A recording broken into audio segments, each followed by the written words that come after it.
topics we got on. Yeah, I cover a lot of topics. I remember, I was doing some of these questions, and then we talked a little bit about your school, and I was talking, I know what I want to do.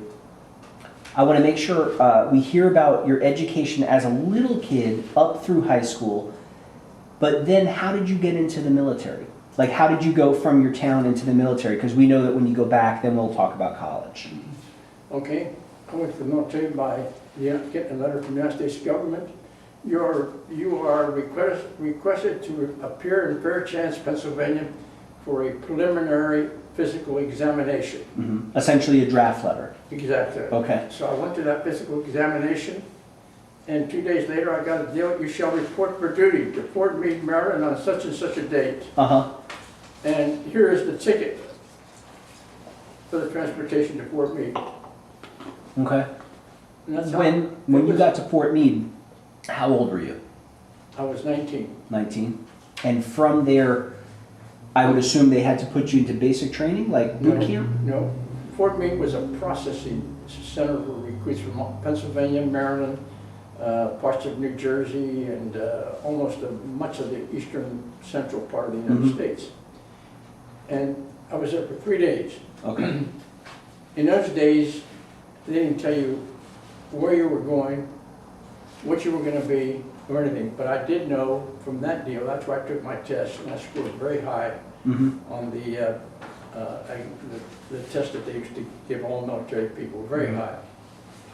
And can I ask, was that test an academic test, or was it a physical test? Okay. Tested Sure. your worldly knowledge and stuff like that, mechanics and stuff like that. It was a pretty long sit-down test. Mm-hmm. And but we got on a train at Fort Meade at Baltimore, Mm-hmm. and the train that day, I remember going through Pittsburgh. Destination unknown. They didn't tell you your destination. Mm-hmm.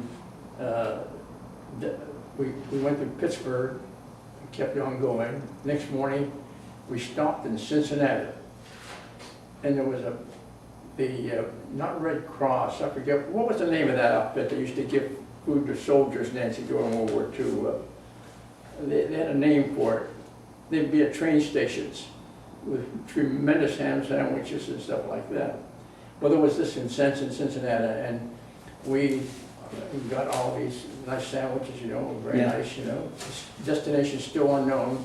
We'd been on a train for 24 hours. Okay. Because troop trains did not have priority. The priority trains were the fuel and ammunition, Okay. and then came the troop trains. So what would that mean? Would you get bumped and have to wait? You get bumped and stay in some stations sometimes or sidetracked for 5 or 6 hours or overnight. We started out, and then I remember going through Cincinnati, St. Louis, and then we got stopped in St. Louis for like another half a day. Mm-hmm. And then we kept on going, and we got into Oklahoma. I said, where the hell are we going? Nobody knew. Mm-hmm. And finally, we crossed the Texas border and kept right on going. We didn't stop. And we pulled into a place called Killeen, Texas. And right next to it, it had a population of 1,500. Now it has a population of 150,000. Okay. Campwood, Texas. The Southwood is what they call it. And it had 50,000 GIs, all in basic unit, tank destroyer, basic unit training center. Okay. And we were there for quite a while, like 3 or 4 months at least. And one night they called 2 names out, the whole battalion of 700 and some. Very few of them were high school graduates. In those days, very few people graduated from high school. Sure. And they called mine and Don Keister from Ohio front and center. I said, what the hell did we do? Yeah, what did I do wrong? We were not happy. We were wondering what the hell we were supposed to do. Right. And we got up there, and the officer of the day says, these 2 men have been selected by the United States Army to attend college under the Army Specialized Training Program. You will be ready at 7 o'clock in the morning. You will join this particular bus and blah, blah, blah, blah, blah, and you are going to Denton, Texas. So we went to Denton, Texas, and they had North Texas State Teachers College. Okay. And they had extended they had a good math program and a good physics program. Mm-hmm. So we were to attend college and get a degree in electrical or mechanical engineering. Mm-hmm. And we were taking 24 credits a semester. In other words, it was all supervised. I mean, you went to school at 8 o'clock in the morning and you were supervised until 10 o'clock at night. Okay. Except Friday nights, you were allowed to stay out as long as you wanted to. Sure. Well, across town was there were, in the school, there were about 1,800 students when we got there, 250 GIs, 68 4Fs, guys that could not go to the military, they just physically incapable. Okay.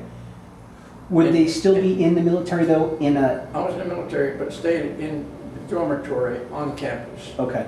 And 1,500 females. Okay. Heaven. Yeah. But that wasn't only half of it, because across town was Texas State College for women. 3,000 of them, all women.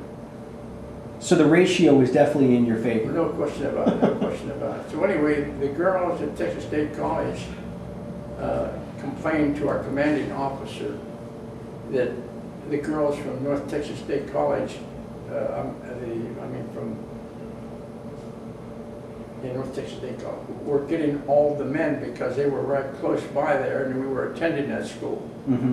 What about them, Texas State College for women, what about them? He said, you mean you'd like to have them there? He says, we'll see to it that some of them come there.